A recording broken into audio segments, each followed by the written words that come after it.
TP numéro 8.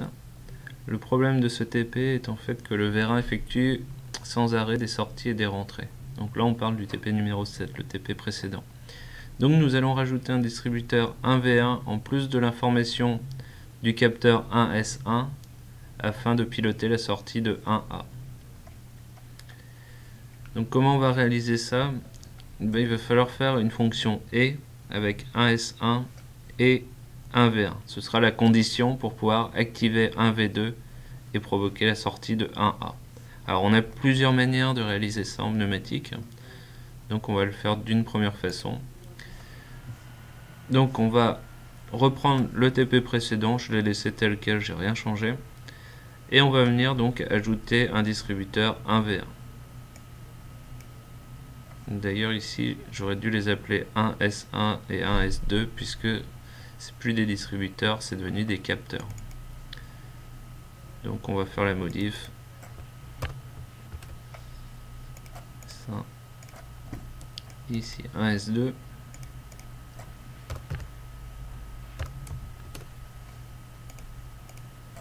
Voilà. Et donc j'ai dit qu'on allait réaliser une fonction et avec 1S1 et 1V1 que je vais chercher tout de suite.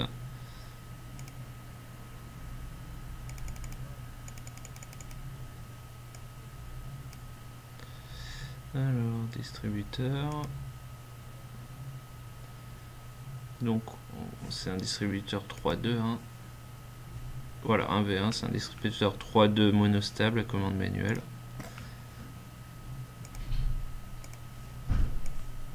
Je vais venir le placer ici. Donc là il est à commande électrique pour l'instant, on va venir le modifier.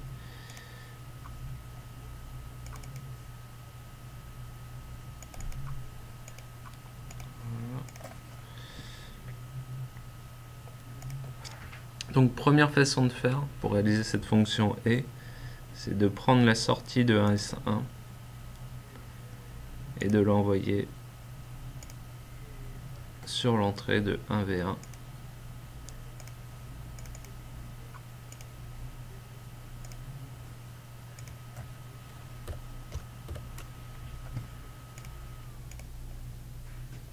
Voilà.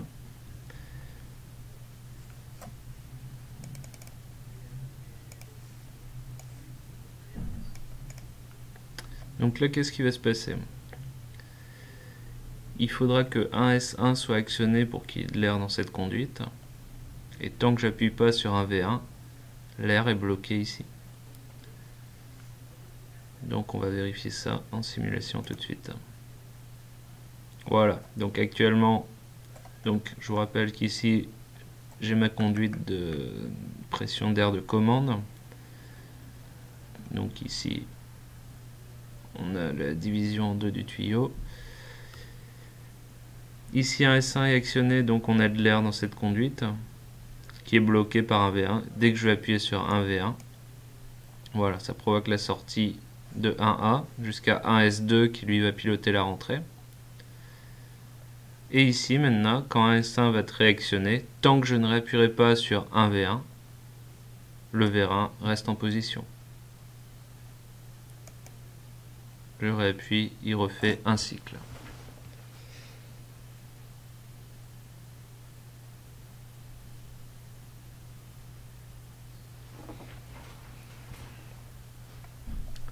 Donc on peut le réaliser d'une deuxième manière.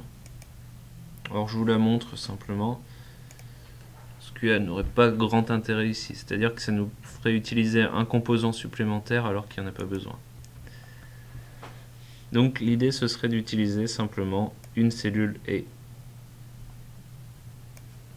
Donc unité logique, une cellule E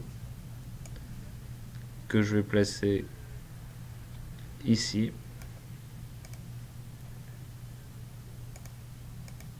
Donc cette cellule E, comment ça marche?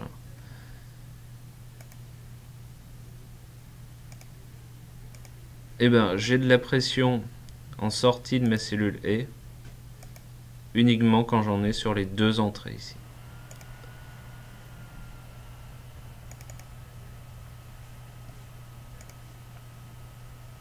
Donc là actuellement j'ai de la pression que sur une entrée.